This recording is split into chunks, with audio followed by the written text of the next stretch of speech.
Feeling mo ba kailangan mong maging holy 24/7 para masabing legit kang Christian? Yung tipong bawal magkamali, bawal sumimangot, bawal malate sa church, bawal matempt sa milk tea? Oh, uy, huwag kang magpanik. Kung na-pressure ka na sa perfect Christian image, this one's for you.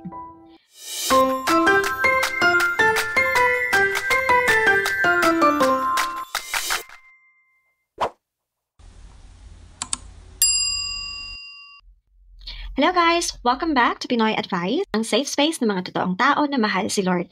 Pero minsan napapagod, nagkakamali at kumakain ng extra rice kahit bawal.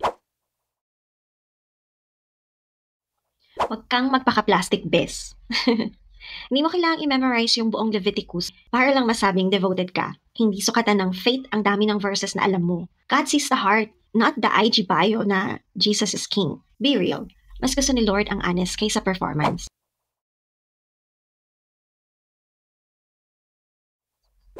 Hindi mo kailangang maging spiritual influencer. Kung di ka mahilig mag-post ng Bible verse araw-araw, it's okay.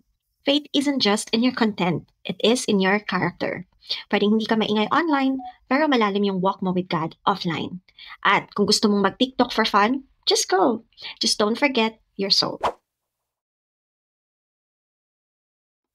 Progress, not perfection. Faith journey mo, hindi yan express lane. Hindi mo kailangang maging okay agad.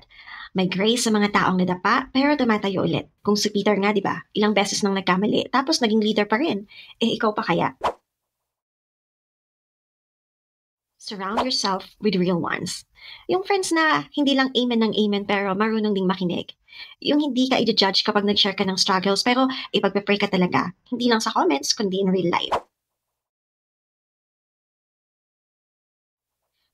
Chill. God loves you, not your created image. Si Lord, hindi siya na-attract sa spiritual aesthetics. Hindi mo siya mapiplease sa pa-holy-holy look. Gusto niya yung ikaw. Yes, yung dutang, sabog, pero sumusubok magmahal sa kanya araw-araw.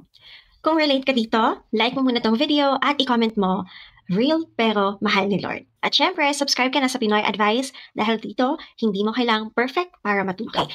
Sabi nga sa Romans 8:1, there is now no condemnation for those who are in Christ Jesus. Hindi ka kinokondena kahit paminsan late ka na sa devotion or hindi ka nagpe-pray bago kumain. May grace, may mercy, may second, third, million chances. Hindi ka sinusukat ni Lord base sa performance, kundi sa puso mong bumabalik sa Kanya. Okay, kung may natutunan ka, like this video, share mo sa friends mong nahihirapan din sa image pressure of a Christian. At subscribe ka na para sa more real talk Taglish advice dito lang sa Pinoy Advice.